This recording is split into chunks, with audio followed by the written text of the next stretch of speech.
Yeah. Assalamualaikum warahmatullahi wabarakatuh. Baik, kita masuk pembelajaran tentang bab 10, perubahan dan pelestarian lingkungan hidup.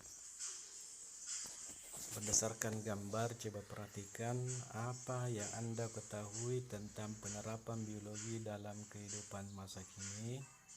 Ternyata penerapan biologi bisa berdampak negatif, diantaranya terjadi beberapa pencemaran.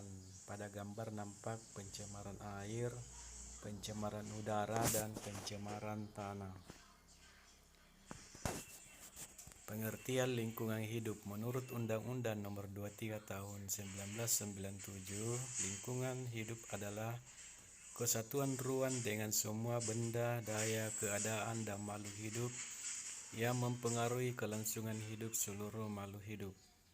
Pencemaran yaitu masuknya atau dimasukkannya semua benda atau makhluk hidup atau komponen lainnya oleh kegiatan manusia sehingga kualitas lingkungan turun sampai tidak berfungsi dengan baik. Pencemaran, zat yang pencemar lingkungan dinamakan polutan. Polutan ini berupa semua yang menimbulkan efek penurunan kualitas suatu lingkungan hingga tidak berfungsi sebagaimana diperuntukkannya. Lingkungan dikatakan tercemar jika kadar suatu polutan dalam benda lingkungan tersebut melebihi ambang batas. Macam-macam pencemaran lingkungan: 1. Pencemaran udara, 2. Pencemaran air, 3. Pencemaran tanah, dan yang terakhir pencemaran suara. Pencemaran udara. Pencemaran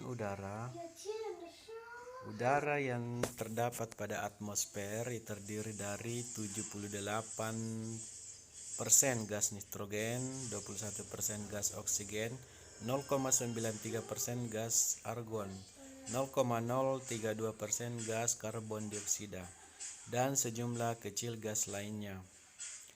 Kemudian akan tercerna jika komposisi atmosfer di bumi sudah tidak sedemikian rupa. Zat tercemar seperti karbon monoksida, asap knalpot kendaraan, nitrogen oksida, kloroform, CFC, ozon, gas rumah kaca, H2O, CO2, CH4, O3, dan NO. Zat-zat penyebab pencemaran udara terdiri atas karbon monoksida, nitrogen oksida, klorofluorkarbon CFC, ozon O3, dan gas rumah kaca. Ciri-ciri karbon monoksida sifatnya tidak berwarna, tidak berbau, dan tidak berasa. Sumbernya dari gas pembakaran yang tidak sempurna. Kemudian menyebabkan keracunan pada peredaran darah. Nitrogen oksida dapat membentuk NO dan NO2. Dihasilkan oleh kendaraan bermotor, kemudian sifatnya beracun, berbau menyengat, berwarna coklat kemerahan, terjadinya hujan asam, menyebabkan korosi. Kemudian CFC, freon yang terdapat pada kulkas, terbentuk dari unsur karbon, klor, dan fluor. Tidak berbau, mudah terbakar, dan mudah bereaksi. Manfaat: gas pendorong aerosol, pendingin lemari es. Kemudian mencemari udara. Gas CFC yang naik ke atas bumi dan merusak lapisan ozon, menyebabkan sinar ultraviolet makin leluasa untuk masuk ke bumi. Kemudian O3, ozon, bila pada konsentrasi tinggi akan menimbulkan efek pusing dan gangguan paru-paru pada manusia.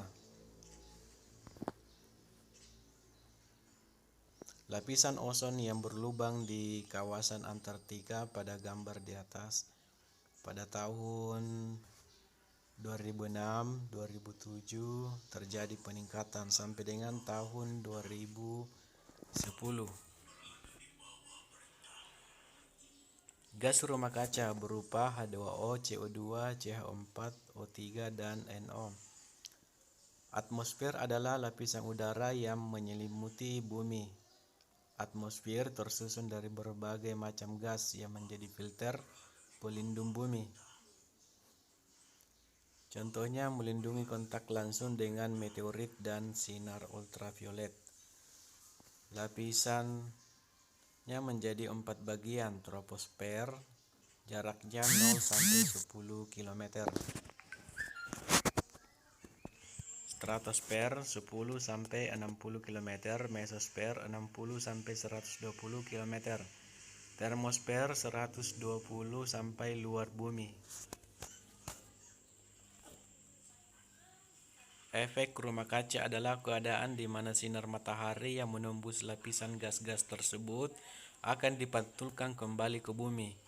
Sinar itu terperangkap menyebabkan suhu bumi mengalami pemanasan global. Efek rumah kaca terjadinya pemanasan global, meningkatnya permukaan air laut, perubahan iklim bumi. Pencemaran air. Pencemaran air ini minggu depan akan dibahas. Demikian untuk pertemuan kali ini. Kalau ada yang kurang jelas bisa bertanya. Demikian, assalamualaikum warahmatullahi wabarakatuh.